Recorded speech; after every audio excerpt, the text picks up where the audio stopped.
حول ولا قوة إلا بالله العلي العظيم حسبنا الله ونعم الوكيل نعم المولى ونعم النصير أعوذ بالله من الشيطان اللعين الرجيم بسم الله الرحمن الرحيم رب اشرح لي صدري ويسر لي أمري واحلل عقدة من لساني يفقهوا قولي الحمد لله رب العالمين والعاقبة للمتقين والجنة للمؤمنين والنار للملحدين والمنافقين والكافرين والعاصين والظالمين وصلى الله على سيدنا ومولانا وحبيب قلوبنا وطبيب نفوسنا وشفيع ذنوبنا أبي القاسم المصطفى محمد اللهم صل على محمد وآل محمد وعجل فرجهم وعلى آله الأطيبين الأنجبين الأطهرين الأكرمين المعصومين المظلومين المنتخبين المنتجبين لا سيما بقية الله الأعظم في الأرضين روحي وأرواح العالمين لتراب مقدمه الفداء واللعنة الدائمة الباقية على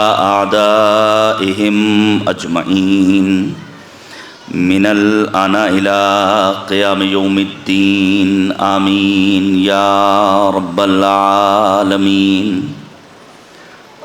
أما بعد فقد قال الله تبارك وتعالى في القرآن الحكيم وهو أصدق الصادقين وقوله الحق بسم الله الرحمن الرحيم من عمل صالحا من ذكر أو أنثى وهو مؤمن فلنحيينه حياة طيبة ولنجزينهم بأحسن ما كانوا يعملون صلوات بجيك بر محمد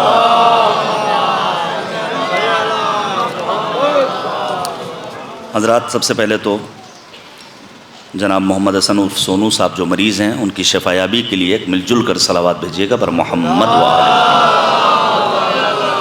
اللہم صلی علی محمد وآل محمد۔ گزارش گزار ہوں حاضرین اور ناظرین کی خدمت میں کہ ایک مرتبہ سورہ حمد اور 3 مرتبہ سورہ اخلاص پڑھ کر جناب مرحوم غلام رسول ابن یوسف علی صاحب، مرحومہ کنیز زہرا بنت مسیب علی صاحب، مرحوم یوسف علی ابن جناب مرحوم یعقوب علی اور سید مقاومت جناب سید حسن نصر اللہ کی ارواح طیبہ کو وصال فرما دیں۔ اللہم صلی علی محمد وآل محمد۔ عزیزان گرامی، مسلسل میں سمجھتا ہوں کل سے یہ 4تھی مجلس ہے اور شریک فرش ادا ہو رہے ہیں اور علماء و ذاکرین کے بیانات سے فیضیاب ہو رہے ہیں۔ دیکھیے، مجلسوں کا ایک مقصد یہ ہے کہ انسان اپنے علم میں اضافہ کرے۔ قرآن مجید میں پروردگار عالم نے 779 مرتبہ کلمہ علم کو استعمال کیا ہے۔ واجبات دین کا بھی اتنا تذکرہ نہیں ہے قرآن مجید میں جتنا علم کا تذکرہ ہے۔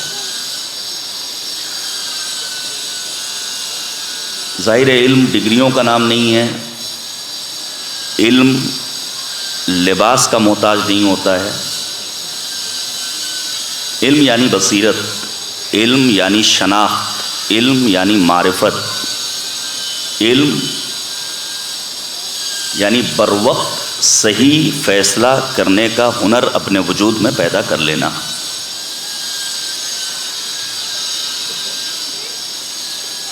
صاحبان علم کو اللہ نے بڑی عزت و توقیر سے نوازا ہے،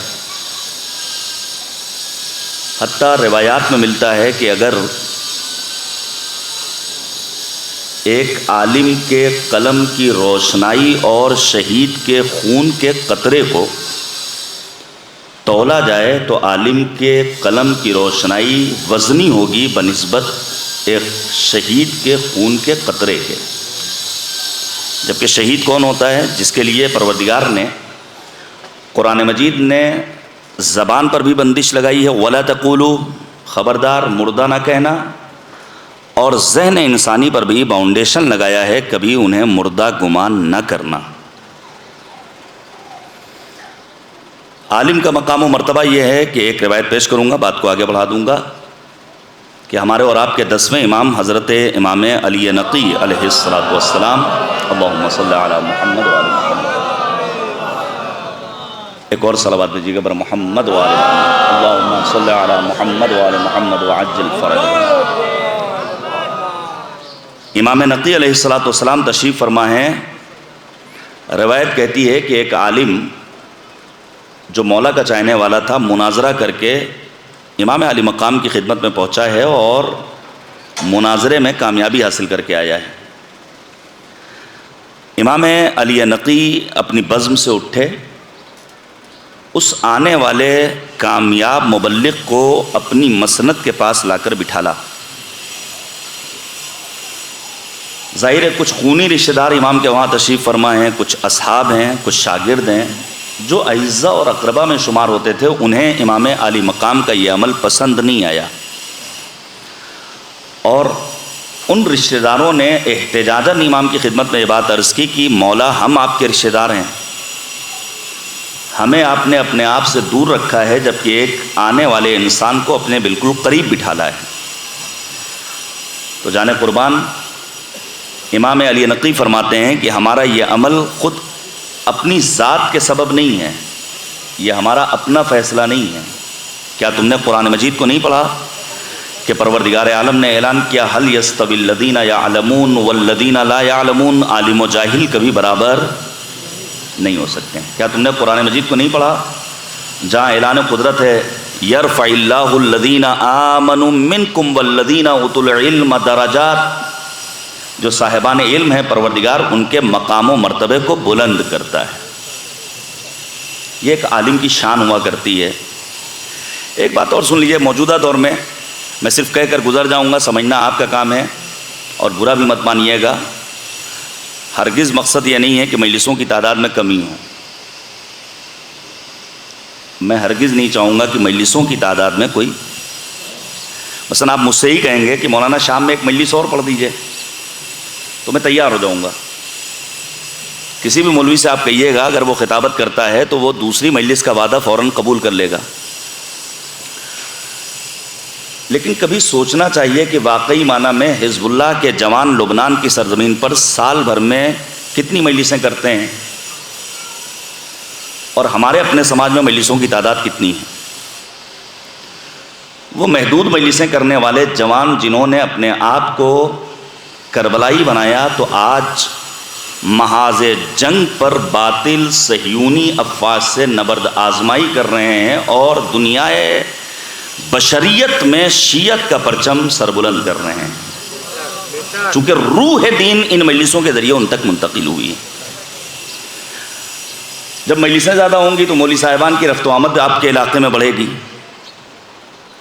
ظاہر ہے یہ چوتھی مجلس ہے، کل سے 24 گھنٹے میں عبداللہ پور میں اسی جگہ پر یہ چوتھی مجلس، تو کم سے کم 4 خطبہ، افاضل، علماء، انہیں جو بھی نام آپ دینا چاہیے، وہ آپ کی بستی میں آئے۔ عموماً ہوتا یہ ہے کہ ہم چونکہ کسی ایک چیز کے اتنے عادی ہو جاتے ہیں کہ پھر سوچتے ہیں مولوی صاحب ہی تو ہیں، یہ تو ہمارے محلے کے امام جماعت ہی تو ہیں، یہ تو یہیں رہتے ہیں، ان کی سکونت یہیں ہے، پھر ہم ان کا احترام کرنا چھوڑ دیتے ہیں۔ میں صرف ایک بات پیش کروں، مرحوم آیت اللہ العظمیٰ بروجردی رضوان اللہ تعالیٰ علیہ، بڑا عظیم مرجع، مجتہد، اور آغا بروجردی کی ایک بات بتاؤں، آغا بروجردی کو غصہ بہت آتا تھا، جلدی غصہ ہو جاتے تھے، اور انہیں اپنی اس کمی کا جب احساس ہوا، میں نے پڑھا ان کے زندگی نامے میں، تو انہوں نے، ہمارے یہاں منتیں مانگنے کا بڑا چلن ہے، یہ منت کیا چیز ہے مجھے نہیں معلوم، نظر شرعی، اس کا مذہب نے حکم دیا، جسے فالو کرنا ضروری ہے، نظر پوری ہو جائے تو جو پروردگار سے عہد کیا ہے اس کی وفاداری ضروری ہے۔ انہوں نے نظر شرعی مانی کہ اگر میرا غصہ کم ہو گیا تو میں یہ کروں گا، اور اگر میں بلا سبب غصے کا مرتکب ہوا تو میں اتنے دن روزے رکھوں گا. تب جا کر کے انسان اس مدارج علمی پر پہنچتا ہے کہ وقت کا عظیم مرجع بنتا ہے. مرحوم آیت اللہ العظمیٰ برجردی رضوان اللہ تعالیٰ علیہ پہنچے حرم معصوم قم میں. کیا دیکھا کہ ایک شخص ہے جو بانی حوض علمی قم شیخ عبد الکریم حائری یزدی کی قبر سے ٹیک لگا کر بیٹھا ہوا ہے.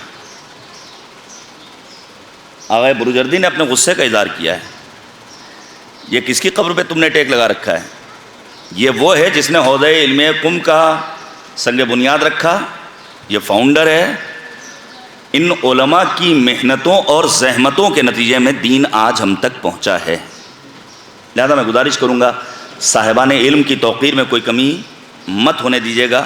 بہت خوب کہا ہے جناب رضا سرسوی نے کہ علم انسان کو ممتاز بنا دیتا ہے، علم سویا ہوا احساس جگا دیتا ہے، علم معبود حقیقی کا پتہ دیتا ہے، علم انسان کو فرشتوں سے بڑھا دیتا ہے. جوتیاں پہنے ہوئے علم جہاں آئے گا اس جگہ سر بھی ملک رکھے تو جل جائے گا. اور پھر وہ کہتے ہیں کہ علم ظالم کی حمایت کبھی کرتا ہی نہیں، علم مذہب سے بغاوت کبھی کرتا ہی نہیں، علم جھوٹوں کی حمایت کبھی کرتا ہی نہیں، علم اشکوں کی تجارت کبھی کرتا ہی نہیں، علم کے پاس کبھی رجس نہیں آ سکتا، علم کا سایہ بھی ابو جہل نہیں پا سکتا. اور پھر وہ کہتے ہیں کہ علم کا شہر محمد ہے تو در ہیں حیدر، علم کا دل ہے محمد تو جگر ہیں حیدر، علم کا نور محمد تو نظر ہیں حیدر، علم کا شمس محمد تو قمر ہیں حیدر. جو رضا علم کی توقیر نہیں کر سکتا وہ عزاداری شبیر نہیں کر سکتا. صلوات بھیجیے گا بر محمد و آل محمد. اللہم صلی علی محمد و آل محمد وعجل فرج. اب میں آپ کے سامنے عرض کروں ہم مجلسیں کیوں کرتے ہیں؟ تاکہ ہمارے علم میں اضافہ ہو. ہم مجلسیں کیوں کریں؟ تاکہ ہماری عقل پختہ ہو. قرآن مجید میں پروردگار عالم نے 49 مرتبہ کلمہ عقل کو استعمال کیا ہے. یاقلون، تاقلون، مختلف مشتقات کے ساتھ. کیا واقعی میں ہماری عقلیں پختہ ہوئیں؟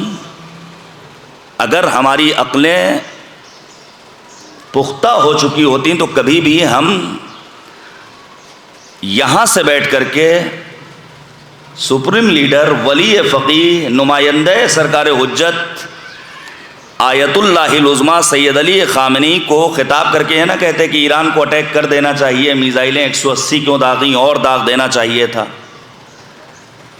وہ سماج، وہ معاشرہ، وہ سوسائٹی جس سماج میں اپنے محلے کی گلیوں کو صحیح کروانے کا ہنر نہیں آتا ہے، اس سماج کے افراد چلے ہیں عالمی منظرنامے پر اپنا سیاسی شعور دکھانے کے لیے.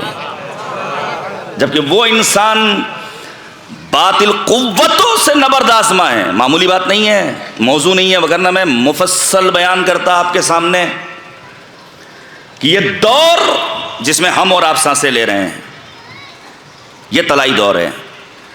یعنی شیعت میں اور مکتب تشیع میں اور مکتب اسلام میں، اسلام ناب محمدی میں اس دور سے گولڈن پیریڈ آج تک نہ آیا ہے، نہ آنے کی امید ہے. ہاں کب آئے گا؟ جب انشاءاللہ ولی نعمت محور کائنات یوسف زہرا سرکار حجت ابن الحسن العسکری اجل اللہ تعالیٰ فرجہ الشریف کا ظہور ہوگا. اس دن کا انتظار ہے ہمیں اور آپ کو. آپ صرف اور صرف ابھی چند ہفتے پہلے جو جمعۃ النصر رہبر انقلاب کی ابتدا میں تہران کی سرزمین پر ادا کی گئی، شاید تاریخ بشریت میں اب تک اتنا بڑا عظیم اجتماع اس اعتبار سے کہ بیک وقت پوری دنیا نے اپنے کانوں کو انہماک کے ساتھ متوجہ کر رکھا ہو کہ آج دیکھیں ایران کا سپریم لیڈر کیا بیان کر رہا ہے. یہ غیرت مند، شجاع، دلیر، اسد اللہ الغالب، غالب کل غالب علی ابن ابی طالب علیہ الصلوۃ والسلام کا اللہم صلی علی محمد وآل محمد چاہنے والا 85 برس کا، بظاہر بوڑھا ضعیف العمر، لیکن ارادوں کا مضبوط. اور پھر کیا اقتدا، عظیم اقتدا، جہاں 40 لاکھ لوگوں نے نماز جمعہ پڑھی ہے. جمعۃ النصر میں دعویٰ کیا کیا گیا، پروپگنڈا کیا کیا گیا، بنکر میں چھپ گئے ہیں، حفاظتی مقامات پر منتقل کر دیا گیا ہے. علی کا چاہنے والا چونکہ اپنے دین، اپنے مکتب، اپنے مذہب کو غدیر جیسے میدان میں لیتا ہے، لہذا کبھی بھی وہ کسی چہار دیواری میں جا کر کے اپنے وجود کو نہیں چھپاتا.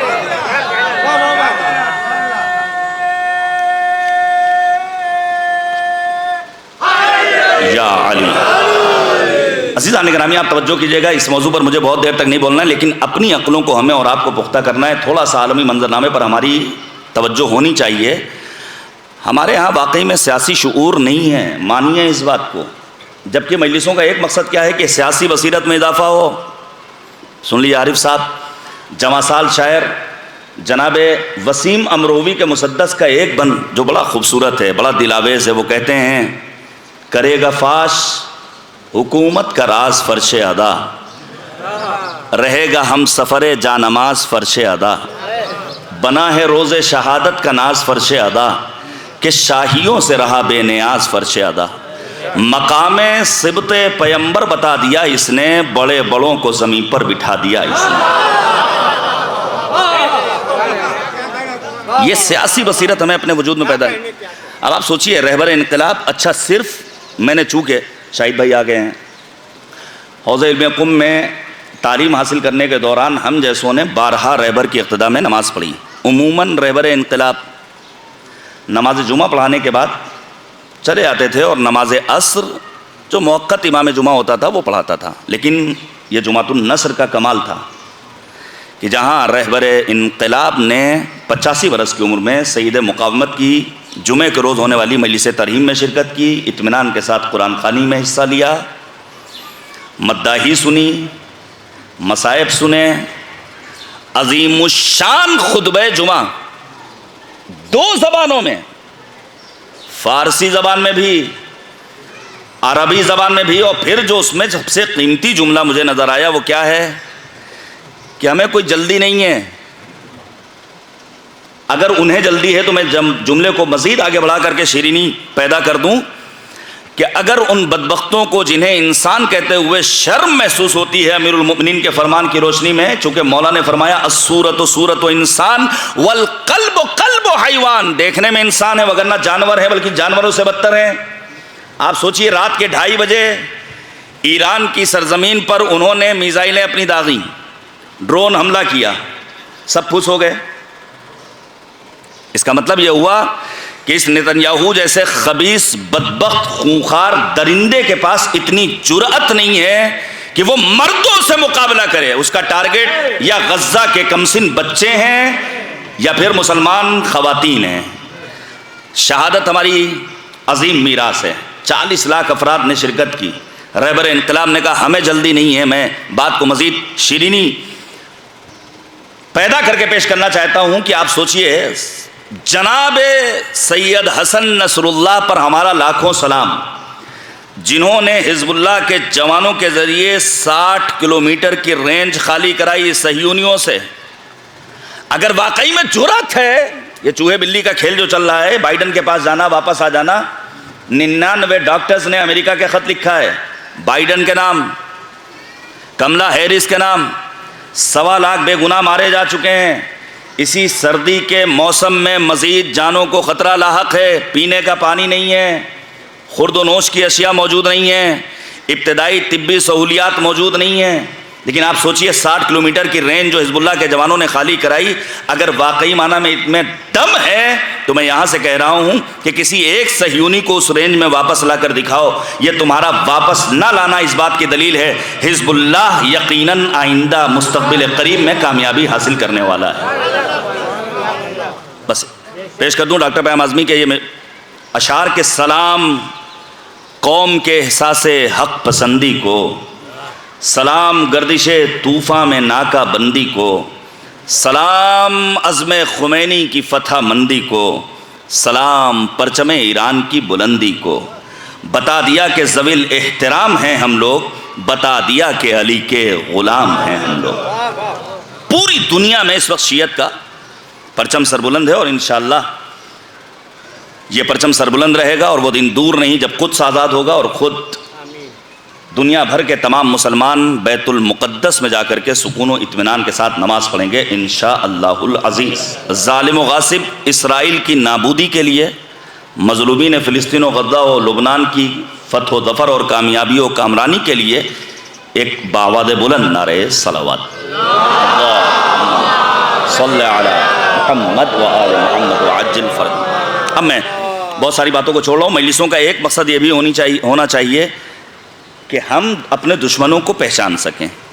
مثلا ابھی موجودہ دور میں، یہ بات میں نے شاید پہلے بھی کہیں بیان کی ہے، موجودہ دور میں ایک بڑا عجیب فیشن بن گیا، چونکہ ہماری بہنیں اور قوم کی بیٹیاں اور بچیاں بیٹھی ہوئی ہیں۔ ایک زمانہ تھا جب خاتون وہ باعث فخر سمجھی جاتی تھی جو اپنے گھر میں گھریلو کام خود انجام دے، ہونا بھی یہی چاہیے۔ سید مقاومت کی زوجہ کا کمال یہ ہے کہ وہ مکمل گھریلو خاتون نے اپنے بچے کی ایسی حسین تربیت کی کہ جواں سال بیٹا جاتا ہے معاد جنگ پر، فرنٹ لائن میں جام شہادت کو نوش کرتا ہے۔ لیکن ایک فیشن ہو گیا ہے، یا کھانا بنانے کے لیے کام والی گھر میں آتی ہے، یا پھر روٹیاں بازار سے آتی ہیں، اور اس کے اپنے نقصانات ہیں۔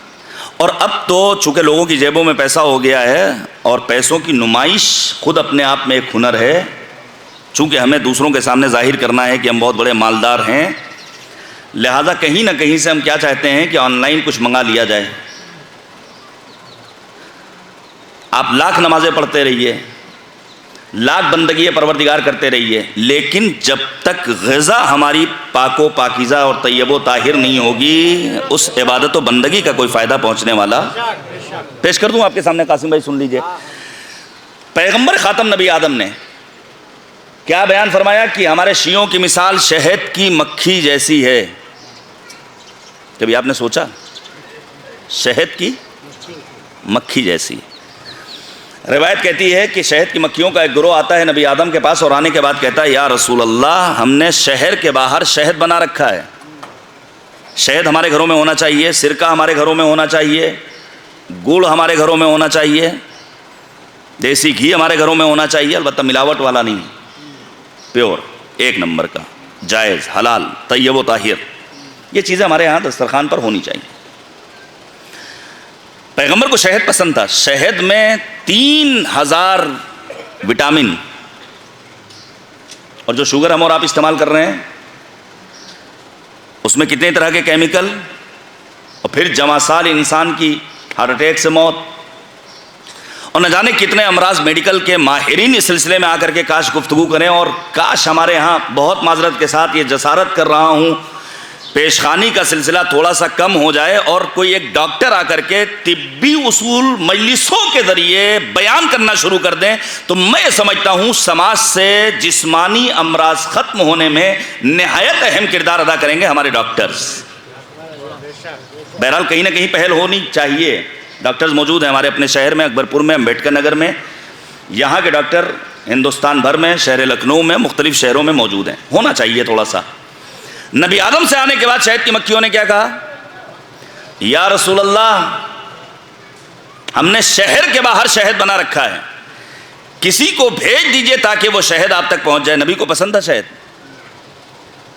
روایت کہتی ہے نبی آدم نے یہ پوچھا، یہ بتاؤ کہ جب تم کسی ایسے پھول تک پہنچتی ہو جو تلخ ہو، جو کڑوا ہو، تو تم کرتی کیا ہو کہ اس کی کڑواہٹ کو مٹھاس میں تبدیل کر دیتی ہو؟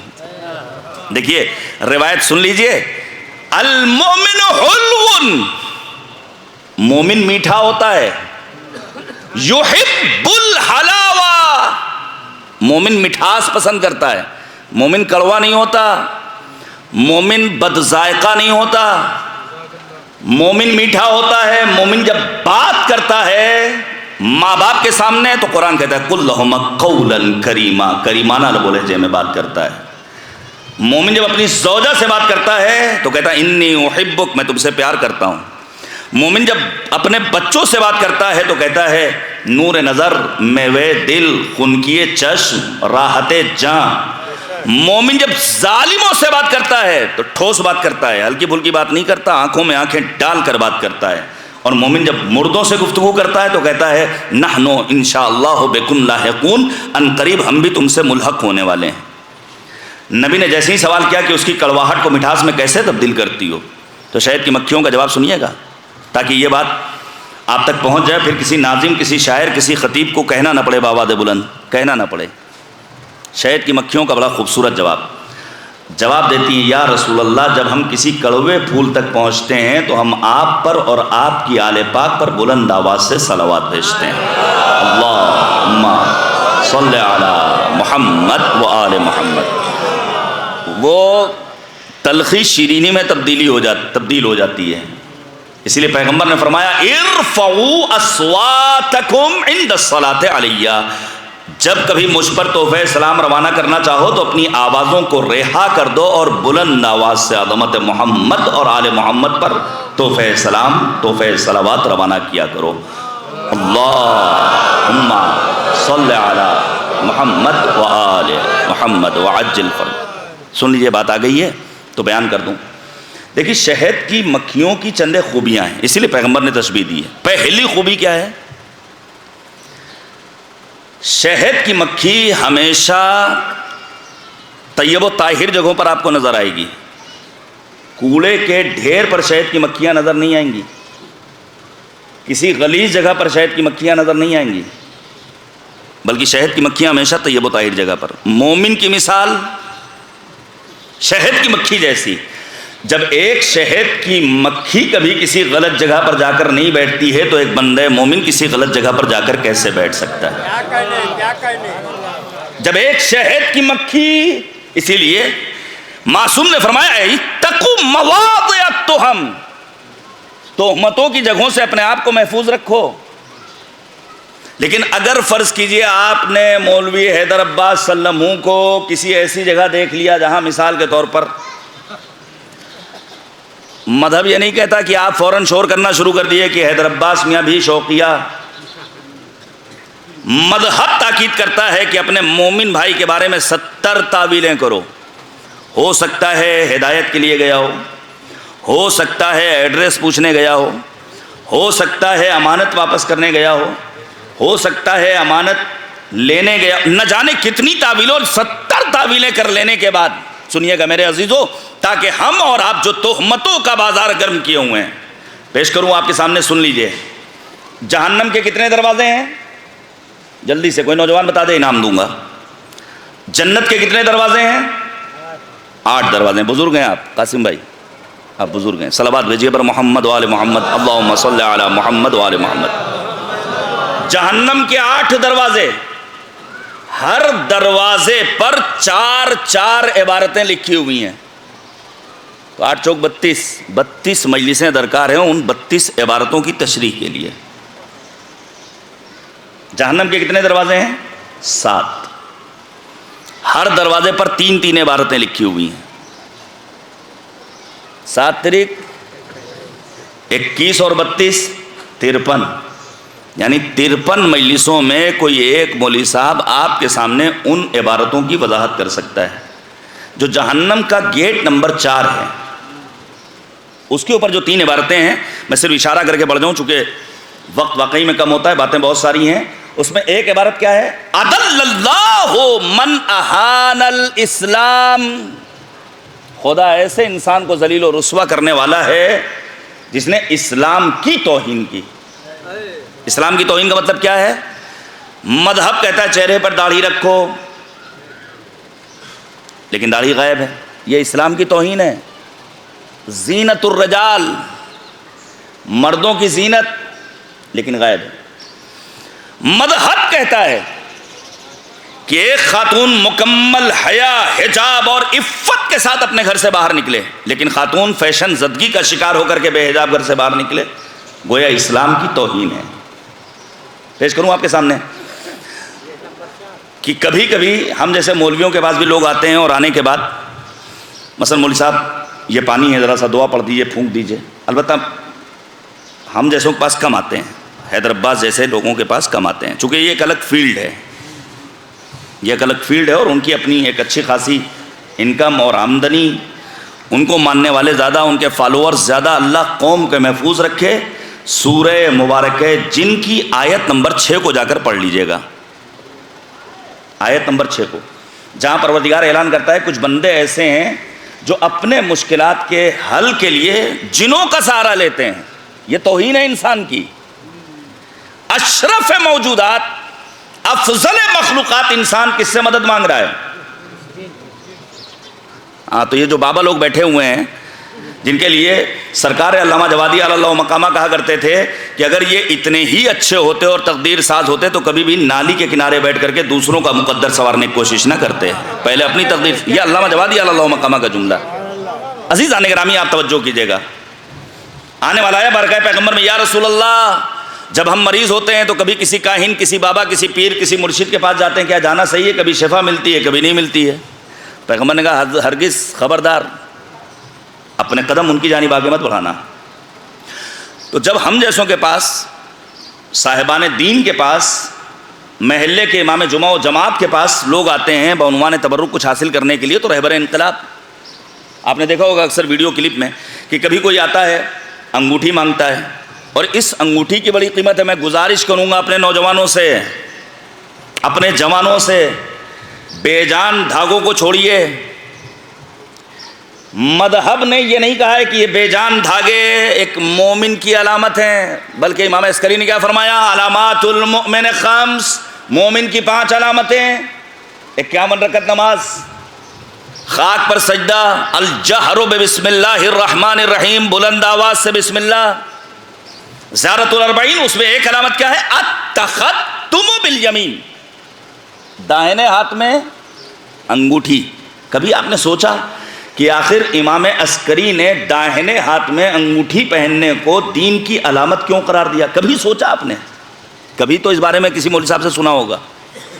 سوچیے آپ، امام رضا کے دور سے امام عسکری کے دور تک شیعت کتنی مستحکم ہو چکی تھی۔ یعنی ایک طرف ہجرت ہے امام رضا کی، اور دوسری طرف امام حسین کا وہ قیام۔ ہجرت امام رضا کے نتیجے میں امام عسکری کا دور آتے آتے شیعت اتنی مضبوط ہو چکی تھی کہ معاویہ کا مشاور خاص عمرو عاص، جس نے دائنے ہاتھ سے انگوٹھی اتاری، یہ سب نے لکھا ہے، کس لیے؟ کہ ہم نے علی مرتضیٰ کو حکومت سے دور کیا۔ بائیں ہاتھ میں انگوٹھی پہنی، امیر شام معاویہ کے سپرد حکومت کی۔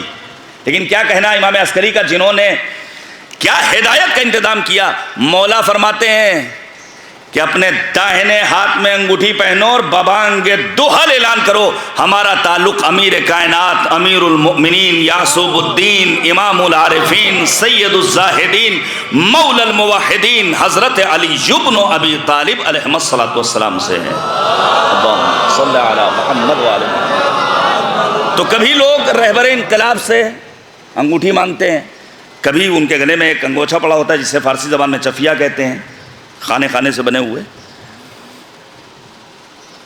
ہمارے استاد کہتے ہیں کہ ہم گئے رہبر کے پاس اور ہم نے کہا آغا یہ روٹی کا ٹکڑا ہے، اس کے اوپر ذرا سا آپ اپنا ہاتھ لگا دیے، دعا پڑھ دیے تاکہ ہم مریضوں کو لے جا کر کھلا دیں اور ان کو شفا مل جائے۔ ظاہر ہے فرزند رسول ہیں، عالم براق ہیں، نمائندہ سرکار حجت ہیں، ولی فقیہ ہیں، ان کا اپنا مقام و مرتبہ ہے۔ لکھا ہے اور علماء نے بیان کیا کہ ایک روز ایک صاحب کوئی چیز پیک لے کر آئے اور آغا کو، رہبر کو ذرا سا شک ہوا، اور لانے کے بعد کہتے ہیں بس اسے آپ ہاتھ لگا دیجئے تاکہ یہ بابرکت ہو جائے۔ اذل اللہ من اہان الاسلام، خدا اسے ذلیل و رسوا کرنے والا ہے جو اسلام کی توہین کرے۔ رہبر نے جب ریپر نکالا، پیکنگ کھولی تو کیا دیکھا؟ اللہ کی کتاب قرآن مجید۔ رہبر کے چہرے پر غضب کے آثار نمایاں ہوئے اور رہبر نے غصے کے عالم میں کہا یہ اللہ کی کتاب کتاب مبارک ہے، مجھ جیسا انسان کیا اسے چھو کر کے بابرکت بنائے گا؟ ہمارے وجود میں جو برکتیں ہیں وہ اس اللہ کی عظیم بابرکت کتاب کے نتیجے میں ہے۔ اسلام کی توہین سے اپنے آپ کو بچا لیا۔ پھر کیا لکھا ہوا ہے؟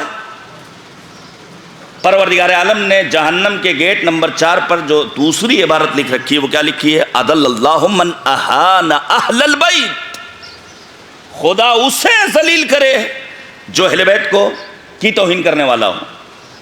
توہین اہل بیت کے متعدد نمونے آ گیا، عزائے فاطمی کا دور اور مستقل مجلسیں ہوں گی، در سیدہ بطول پر، در بنت رسول پر، شجنت المصطفیٰ، ام ابیہا، ام الائمہ، کف سید الاولیاء، صدیقہ طاہرہ کے دروازے پر آگ اور لکڑیوں کا انتظام کرنے والا، توہین صدیقہ طاہرہ کرنے والا تھا۔ جہنم کے گیٹ نمبر 4 پر لکھا ہوا اضل اللہ من اہان اہل البیت۔ روایات مستقل ہیں، دور امام تقی ہے، مولا ایک گلی سے گزر رہے ہیں مدینہ کی سرزمین پر،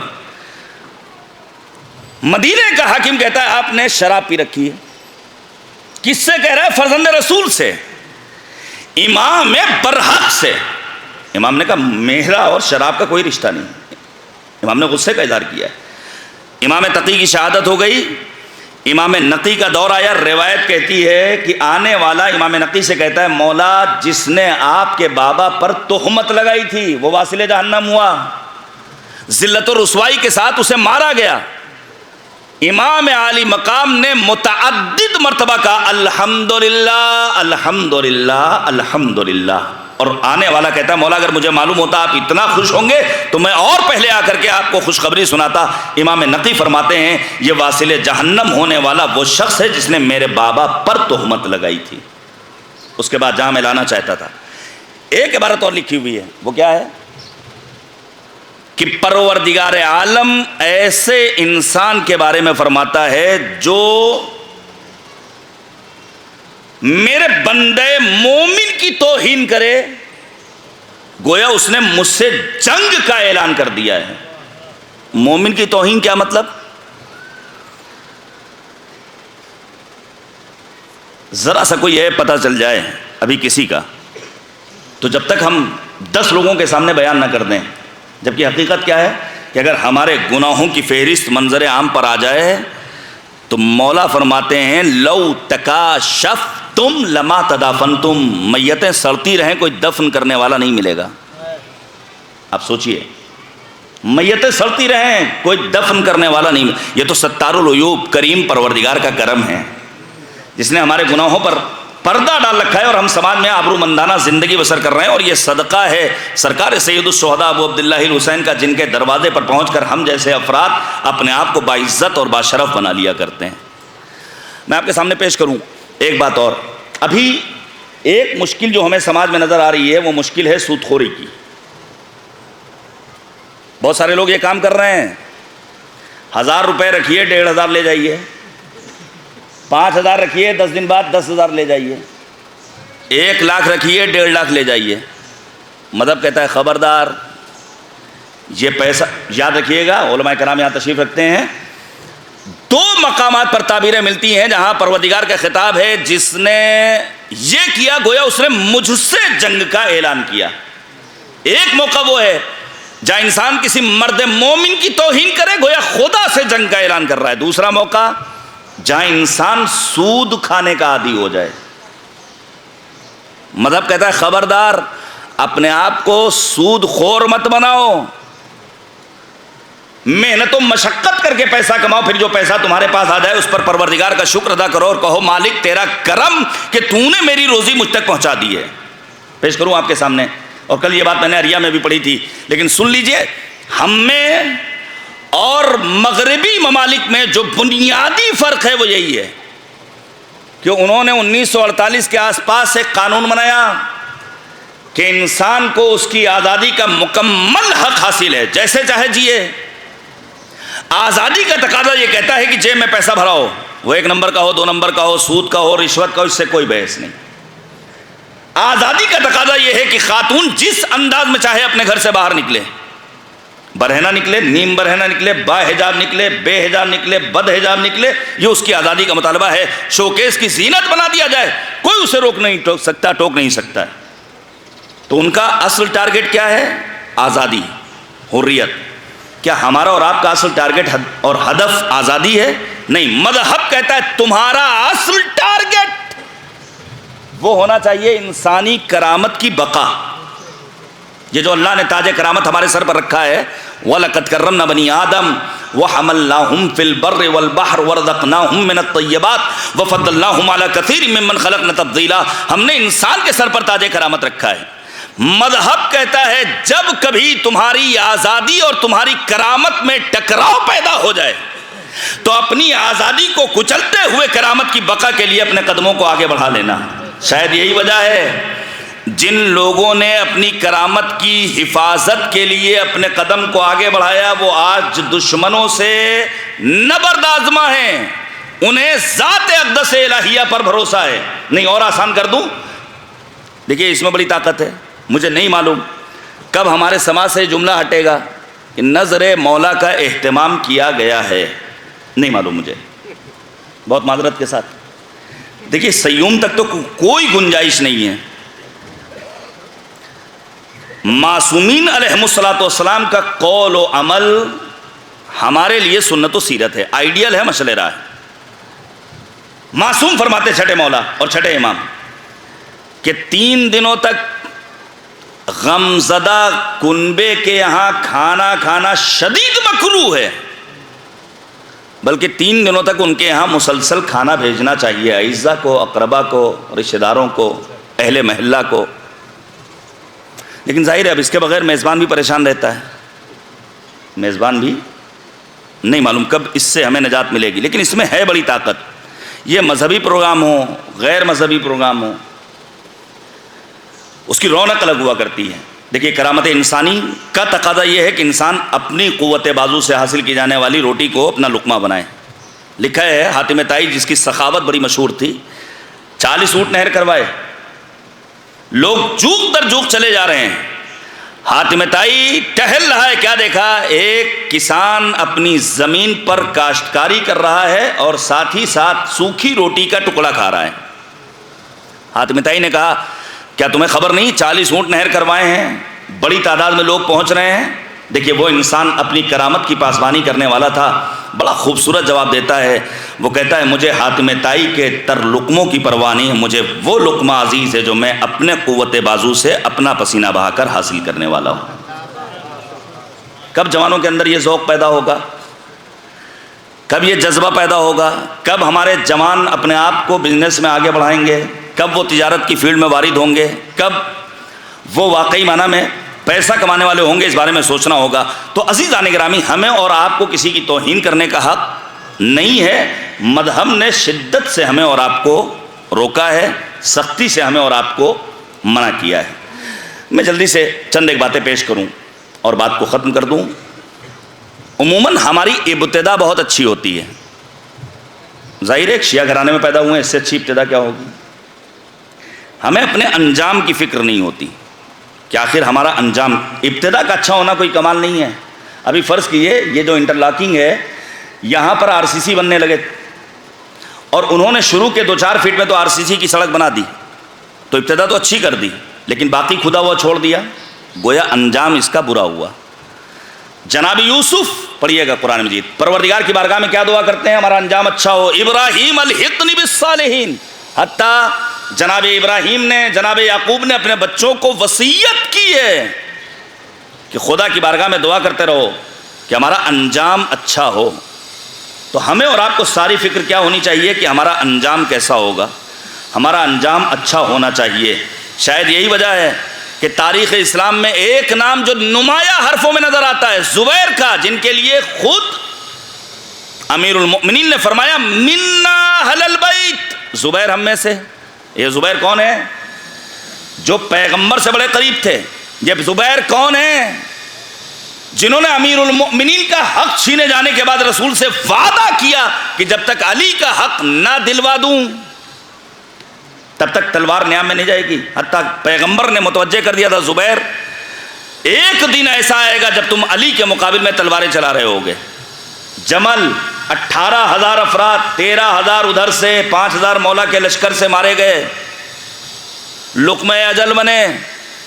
زبیر نے راہ فرار اختیار کیا. امیر المؤمنین نے روکا کہ کوئی زبیر کا پیچھا نہیں. اور یہ جنگ کے اصولوں میں ہے اور مکتب علوی کے تعلیمات میں ہے کہ بھاگنے والے کا کبھی پیچھا مت کرنا. لیکن ایک شخص نے زبیر سے دوستی کی, نماز جماعت میں دھوکے سے مارا. امیر المؤمنین نے شکوہ کیا کہ جب روکا تھا تو کیوں مارا. زبیر وہ انسان جو صدیقہ طاہرہ کی جنازے میں شامل ہونے والے چنندہ افراد میں سے ایک, 7-8 افراد میں سے ایک زبیر. لیکن اس زبیر نے مولا کے مقابل میں آ کر کے اپنے انجام کو برا کر لیا. اس کے مقابل میں میدان کربلا میں حور جیسا انسان اپنی عاقبت کو آباد کر لیتا ہے. سید الشہداء کی نگاہ انتقام منتخب کر لیتی اور پھر شاعر کو کہنا پڑتا ہے کہ زنجیر جہنم سے جو آزاد ہوا حر, رضواں کی طرح خلد میں آباد ہوا حر. سلمہ ہوا, بوذر ہوا, مقداد ہوا حر, ایک صحبت شبیر سے کیا شاد ہوا حر. مرنے میں بھی جینے کا مزہ مل گیا حر کو, شبیر کے ملنے سے خدا مل گیا حر کو. صلوات بر محمد و آل محمد.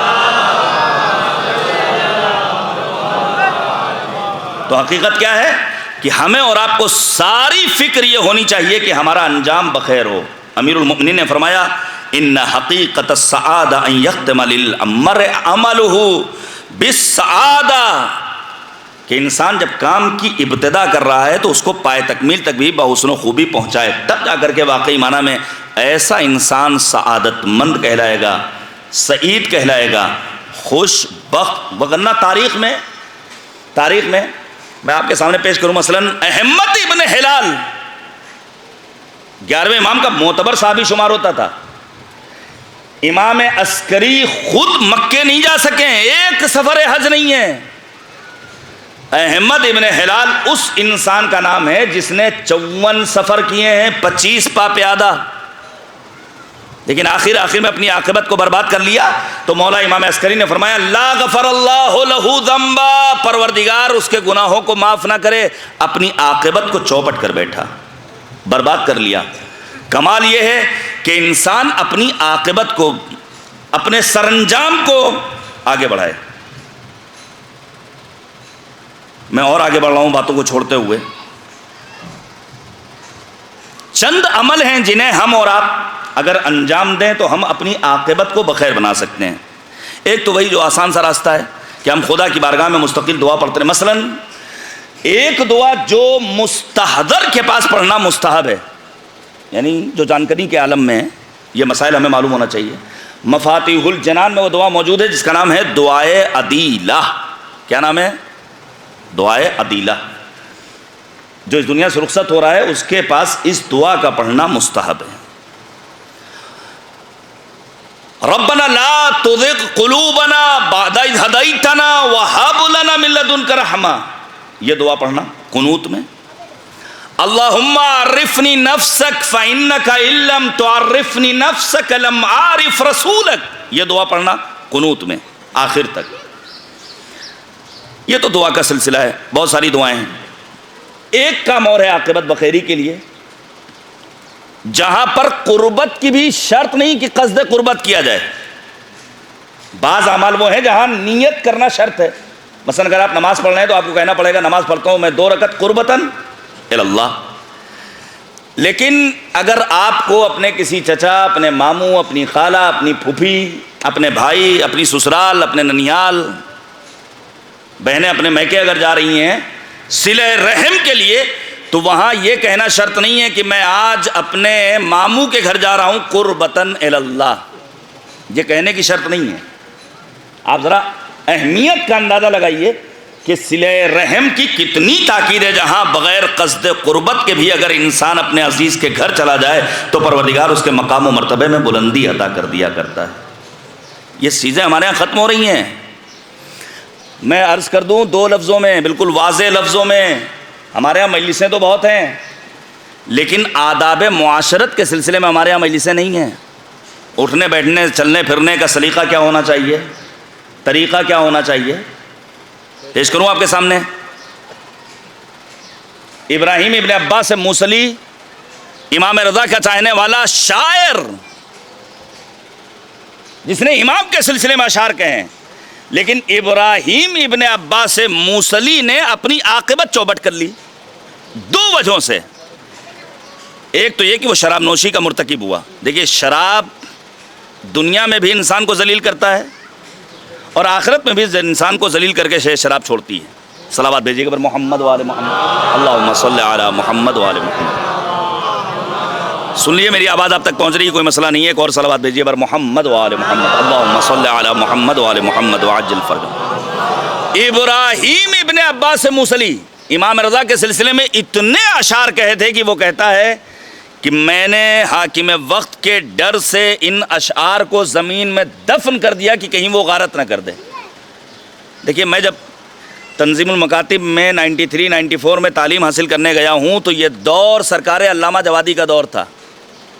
یہ دور رئیس الواعظین مولانا کرار حسین صاحب قبلہ وائز کا دور تھا.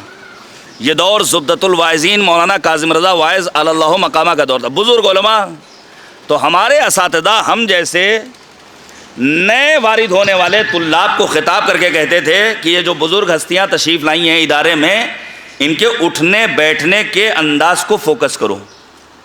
ذرا یہ دیکھو ان کے چلنے پھرنے لقمہ اٹھانے کا طریقہ کیا ہے تاکہ سیکھ سکو, اور واقعی میں اس کا فائدہ ہوتا تھا. لیکن آج کے دور میں یہ سب چیزیں بالکل ختم ہو گئیں.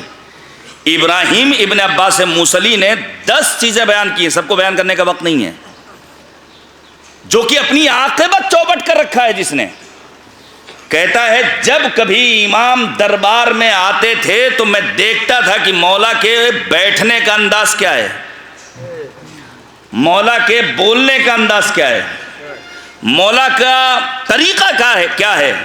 اور پھر وہ کہتا ہے جب کبھی مولا دربار میں آئے تو میں نے نہیں دیکھا کہ امام نے کبھی کسی کے سامنے اپنا پاؤں دراز کیا ہو.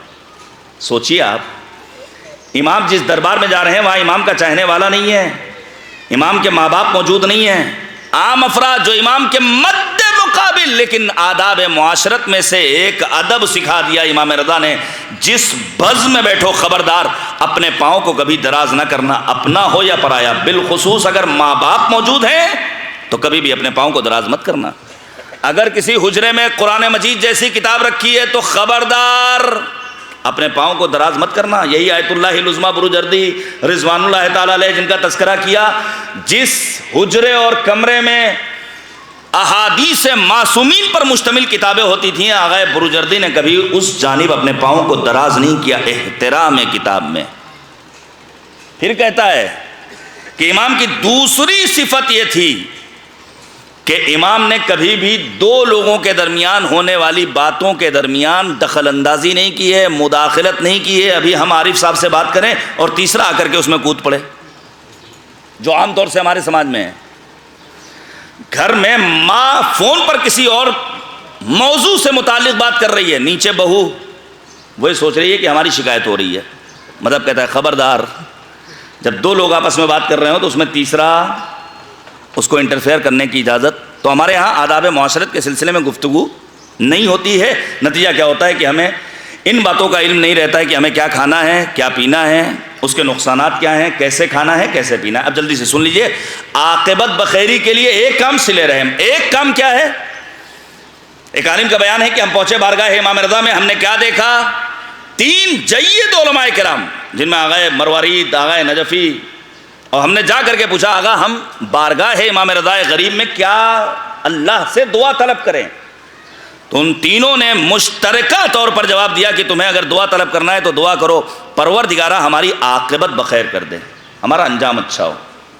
عاقبت بخیری کے لیے آغا گل پائگانی نے تاکید کی کہ اگر دعا کرنا ہے بارگاہ معصومہ میں تو کریمہ اہل بیت کے جوار میں پہنچنے کے بعد دعا کرو پروردگارہ ہماری عاقبت کو بخیر کر دے. عاقبت بخیری کے لیے ایک عمل اور ہے, وہ کیا ہے؟ وہ ہے ماں باپ کے ساتھ حسن سلوک, اچھا کردار, ان کے ساتھ نیکی کرنا. یاد رکھیے گا میرے عزیزوں, باپ کا انتقال ہو جائے تو ماں گھر کو سنبھال لیتی ہے. یہ مشاہدہ بھی ہے, یہ تجربہ بھی ہے, یہ ہم اپنے سماج میں محسوس بھی کرتے ہیں. شاید یہی وجہ ہے کہ مرحوم آیت اللہ العظمیٰ بہجت علیہ الرحمہ فرماتے ہیں کہ پروردگار عالم کو ایک خاتون کی عبادت مردوں کی عبادت سے زیادہ عزیز ہے. اور جب کسی نے کہا آقا کیوں, کیا اس لیے کہ وہ 9 برس کی عمر سے عبادت شروع کر دیتی ہے؟ مرد 15 برس کی عمر سے کا نہیں. اس کی وجہ یہ ہے کہ خاتون اپنی آغوش میں فقط ایک بچے کو پروان نہیں چڑھاتی ہے بلکہ ایک معاشرے کی تربیت کرتی ہے خاتون. مجھے نہیں ملتا، برادران ہمارے رہنمائی کریں گے، کہ کہیں کسی معصوم نے فرمایا ہو کہ اپنے استاد کے جا کر کے قدم چوم لو. مجھے نہیں ملتا ہے کہ کہیں کہا گیا ہو باپ کے قدم چوم لو. ہاں لیکن ماں کی عظمت یہ ہے، الجنت تحت اقدام الامہات، ماں کے قدموں تلے اللہ نے جنت کو قرار دیا ہے. آنے والا یا بارگاہ رسالت مام میں، یا رسول اللہ جنت چومنا چاہتا ہوں. پیغمبر نے کہا جاؤ جا کر کے ماں کے قدموں کو چوم لو، وہی ثواب ملے گا جو جنت چومنے کا ہے. یا رسول اللہ اماں تو دنیا سے رخصت ہو گئی، قبر جا کر چومو. یا رسول اللہ قبر کا پتہ نہیں. پیغمبر فرماتے ہیں انگلی سے نشان قبر بناؤ اور جا کر کے اس کا بوسہ لو، وہی ثواب ملے گا جو بہشت بری کو چومنے کا ثواب ملا کرتا ہے. اگر عاقبت بخیر ہونا ہے تو ہمیں اور آپ کو یہ کام کرنا ہوگا.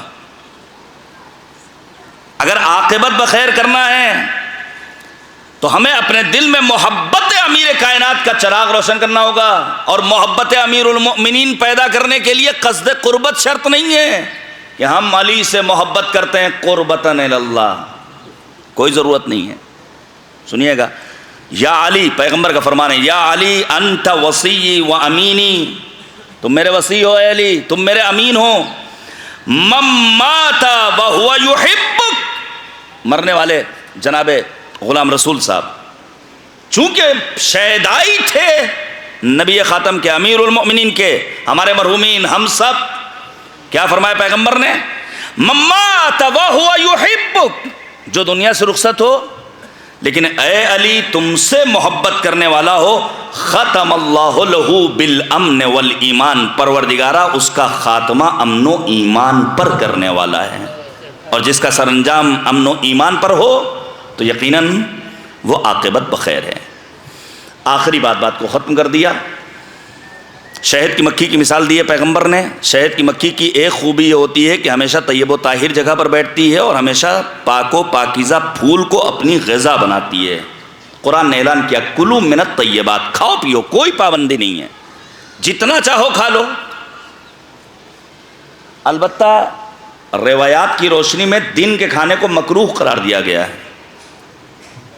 ہاں یہ ایک نئی بات ہوگی آپ کے لیے. یہ جو وزن بڑھ رہا ہے، کولیسٹرول بڑھ رہا ہے، یہ جو اتنے ساری پریشانیاں پیدا ہو رہی، میں نے کہا نا پیشخانی کا سلسلہ تھوڑا کم ہو جائے اور ہر مجلس میں ایک ڈاکٹر صاحب آنے کے بعد 5-7 منٹ کچھ طبی اصول بیان کر کے چلے جائیں تو میں سمجھتا ہوں کہ شاید سماج میں یہ جسمانی امراض جو اتنا بڑا سرمایہ ہمارا پرائیویٹ ہاسپٹل میں جا رہا ہے، جہاں لٹیرے، جہاں مافیا، جہاں بدماش قسم کے افراد بیٹھے ہوئے ہیں اور گورنمنٹ کچھ بولنے والی نہیں ہے. ابھی ایک مرتبہ ذرا سا بچے کو صرف پیر میں فریکچر ہو جائے اور لے کر ہاسپٹل جانا پڑ جائے تب معلوم ہوتا ہے کہ کتنا پیسہ خرچ ہو رہا ہے، کتنی زحمتیں ہیں، کتنی محنتیں ہیں، کتنی مشقتیں ہیں. جہاں مردوں کا علاج کیا جا رہا ہے وینٹیلیٹر کے نام پر، 1-2 کیس ہوں تو آدمی برداشت کر لے، کتنے قصے ہیں. تو ہمیں اور آپ کو کھانے کی فل اجازت ہے، لیکن جہاں حدیث قدسی پیغمبر کو خطاب کر کے پروردگار کہتا ہے قل للمؤمنین، اے پیغمبر صاحبان ایمان کے درمیان یہ اعلان کر دیجئے لا تطعموا طعام اعدائی، خبردار میرے دشمنوں کا کھانا وہ تناول نہ کریں. دشمنوں کا کھانا کیا ہے؟ یہی چیزیں جسے مذہب اور مکتب نے، قرآن و اہل بیت نے ہمارے لیے حرام قرار دیا ہے. کھانا ہے تو فقط جائز کھانا کھانا ہے. شہد کی مکھی کی دوسری خوبی اور دوسری صفت یہ ہوتی ہے کہ شہد کی مکھی جس جگہ جاتی ہے وہاں جانے کے بعد بوال نہیں کرتی. جس پھول پر بیٹھتی ہے اس پھول کو روندتی نہیں ہے، جس گلشن میں پہنچتی ہے اسے اجاڑتی نہیں ہے. مجھے کہنے دیجئے میرے عزیزو، مذہب نے اگرچہ تاکید کی ہے صلہ رحم کے لیے اپنے اعزاء اور اقربا کے گھر آنے جانے کا سلسلہ رکھو، لیکن مکتب کہتا ہے خبردار اپنے رشتہ دار کے گھر جانے کے بعد میاں بیوی میں لڑائی کروا کے واپس مت آنا. رشتہ داروں کے گھر جاؤ ضرور، لیکن ساس بہو میں اختلاف کے بیج بو کر کے مت چلے آنا، کان بھر کر مت چلے آنا، چغل خوری کر کے مت چلے آنا. پڑھیے گا سورہ مبارکہ قلم کو، پروردگار نے 9 طرح کے افراد سے روکا ہے پیغمبر کو، فلا تطع المکذبین حماز مشاء بنمیم مناع للخیر معتد اثیم. پڑھیے گا، اے پیغمبر خبردار ان کا اتباع مت کرنا جو چغلی کرنے والے ہیں. یہ جو گھر گھرانے کے شیرازے منتشر ہو رہے ہیں اس میں ایک بڑا عمل دخل ہوتا ہے اہل محلہ کا. وہ اہل محلہ جنہیں کبھی بھی اپنے بچوں کی آمدنی کی فکر نہیں ہوتی ہے، انہیں ساری پرواہ یہ ہوتی ہے کہ پڑوس کے بچے کی ماہانہ انکم کتنی ہے. جن کی اپنے گھر کی بہو بیٹی کھانا پکا پائے نہ پکا پائے اس کی پرواہ نہیں ہوتی ہے، سارا فوکس اس پر ہوتا ہے کہیں سے معلوم ہو جائے فلاں صاحب کی بہو کھانا پکا پاتی ہے کہ نہیں پکا پاتی ہے. تو شہد کی مکھی کی دوسری خوبی کیا ہے؟ جس گلشن میں جاتی ہے اسے اجاڑتی نہیں ہے. گھروں میں جانا ہے ہمیں ایک دوسرے کے گھر رفت و آمد بڑھانا ہے. مزاورہ کا لفظ آیا ہے امام رضا کے خط میں جو شاہ عبد العظیم کے نام لکھا ہے، جسے پیش نہیں کر سکتا، وقت نہیں ہے. شہد کی مکھی کی ایک خوبی اور ہے، شہد کی مکھی ہمیشہ اچھا سرمایہ لوگوں کے سامنے پیش کرتی ہے. اگر پھول تلخ بھی ہوتا ہے تو اسے شیرین بنا کر کے دوسروں کے سامنے پیش کرتی ہے. اگر کبھی کوئی بدمزاج، کوئی بد اخلاق، کوئی بد اتوار مل بھی جائے تو قرآن کہتا ہے اذا خاطبهم الجاہلون قالوا سلاما. تو خبردار اپنی زبان کو گندا مت کرنا، گالی گلوج مت کرنا، اپنی زبان پر کنٹرول رکھنا، سلامتی کی دعا دیتے ہوئے گزر جانا. یہ جو ہمارے ہاں فوراً زبان کھل جاتی ہے، بڑا سا منہ، ابھی ایک گاڑی خرید لوں فرض کیجئے، تو ہماری کوشش کیا ہوگی کہ ہماری یہ گاڑی کسی جگہ پر محفوظ جگہ پر پارک ہو تاکہ اس پہ اسکریچ نہ آنے پائیں، بچے نقصان نہ پہنچانے پائیں. آپ سوچئے ایک گاڑی جو 10-20 لاکھ روپے کی ہے، 25 لاکھ روپے کی، 50 لاکھ روپے کی، اتنا بڑا انسانی وجود جس کی قیمت کا اندازہ نہیں لگا سکتا انسان.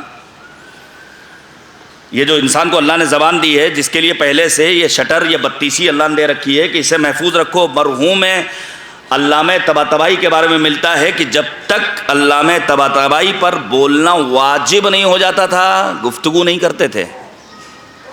ہمارے ہاں تو ذرا ذرا سی باتوں میں بددہنی، برے الفاظ، اور پھر بعض الفاظ تو سماج میں اس طرح رائج ہو گئے ہیں جسے گالی سمجھتے ہی نہیں ہیں. خداوند کریم کی بارگاہ میں دعا کرتے ہیں پروردگارہ ہمیں دین سمجھنے کی توفیق عنایت فرما. اے کریم پروردگار، واسطہ ہے عظمت محمد اور آل محمد کا ان مجلسوں کا ثواب مرحوم جناب غلام رسول صاحب کی روح تک منتقل فرما. ہمارے بزرگوں کا سایہ ہمارے سروں پر دراز فرما. اے کریم پروردگار، مجاہدین راہ خدا کو قدم قدم پر کامیابی عنایت فرما. ظالم و غاصب امریکہ، اسرائیل اور آل سعود کو نابود فرما. اسلامی انقلاب کی حفاظت فرما. دعاؤں کی قبولیت کے لیے شایان شان صلوات بھیجے گا عظمت محمد و آل محمد پر. اللہم صلی علی محمد و آل محمد وعجل فرما. بس میں نے باتوں کو ختم کر دیا، انشاءاللہ پھر کسی اور موقع پر مزید گفتگو ہوگی. یقیناً میں مرحوم کے بچوں سے کہہ بھی رہا تھا کہ بھیا باپ چلا گیا، ایک ذریعہ ہے اِصالِ ثواب کو مجلسوں کا انتظام کرنا. یہ ایک ذریعہ ہے، بہت چھوٹا سا ذریعہ ہے. بہت سارے راستے ہیں. دکھی انسانیت کہیں نظر آ جائے، کسی مکتب، کسی مذہب، کسی فرقے کا ہو، اس کی مدد کر دو. یہ بھی اِصالِ ثواب کا ذریعہ ہے. نام و نمود کے لیے نہیں، ساری چیزوں کے ساتھ ایک تاکید اور مذہب نے کی ہے کہ انسان اپنے مرنے والے کی قبر پر جائے، اس کا بڑا ثواب ہے. بالخصوص اگر باپ دنیا سے رخصت ہو جائے تو مذہب کہتا ہے اپنے باپ کی قبر پر جاؤ، جانے کے بعد خدا کی بارگاہ میں دعا طلب کرو، پروردگار تمہارے مرحوم باپ کے صدقے میں تمہاری دعا کو قبول کر لے گا. لیکن میں ایک بات کہوں، آپ بتائیے، انصاف سے بتائیے کہ جب ہمارا عزیز رخصت ہوتا ہے ہم مسلسل گریہ کرتے ہیں، مجلسوں کا انتظام کرتے ہیں، 10 سال 20 سال 25 سال آنسو بہاتے ہیں، کیا کہیں آپ کو نظر آیا کہ کسی انسان نے اپنے مرنے والے عزیز کے غم میں آنسو بہایا ہو اور اس کی آنکھوں میں زخم ہو گیا ہو؟ کہیں ملتا ہے؟ کہیں نہیں ملتا ہے، چاہے انسان جتنا گریہ کر لے. ہاں، تاریخ بشریت میں ایک انسان نظر آتا ہے جس نے اپنی جدہ ماجدہ صدیقہ طاہرہ کی طرح اتنا آنسو بہایا ہے کہ آنکھیں زخمی ہو گئی تھیں، رخسار پر نشان بن گیا تھا. سید سجاد باپ کی شہادت کے بعد مسلسل گریہ کرتے تھے. 35 برس امام سجاد نے آنسو بہائے ہیں. پیش کروں آپ کے سامنے. جب جناب منہال نے امام سجاد سے فرمایا مولا شہادت تو آپ کی میراث ہے، تو امام سجاد نے کیا فرمایا تھا؟ شہادت تو میراث ہے، لیکن کیا ماؤں بہنوں کا بے مکنوں چادر کوفہ و شام کے بازار و دربار میں جانا بھی ہماری میراث ہے؟ خود ہماری بہنوں کی چادروں کی حفاظت فرمائیں۔ اور پھر جب امام سجاد کو خبر دی گئی ہے کہ مولا مختار نے انتقام لینا شروع کیا ہے، ابھی بہت ہی اچھے انداز سے آپ اشعار سن رہے تھے، مختار نے انتقام لینا شروع کیا ہے، تو نہیں ملتا ہے کہ امام سجاد نے یہ سوال کیا، یہ بتاؤ میرے چچا عباس کے بازوؤں کو قلم کرنے والا پکڑا گیا کہ نہیں پکڑا گیا؟ نہیں ملتا ہے۔ امام سجاد نے نہیں پوچھا ہے کہ میرے جواں سال بھائی علی اکبر کو مارنے والا پکڑا گیا کہ نہیں پکڑا گیا؟ نہیں ملتا ہے۔ نہیں ملتا ہے کہ امام سجاد نے سوال کیا ہو یہ بتاؤ کہ میرے بھیا قاسم کے لاشے کو پامال کرنے والا پکڑا گیا کہ نہیں پکڑا گیا؟ نہیں ملتا ہے۔ نہیں ملتا ہے کہ امام سجاد نے انہوں محمد کے قاتلوں کے بارے میں کوئی سوال کیا۔ ہاں اگر امام سجاد نے پوچھا ہے تو بس اتنا پوچھا ہے، منحال یہ بتاؤ میرے 6 ماہ کے بھیا علی اصغر کا قاتل پکڑا گیا کہ نہیں پکڑا گیا؟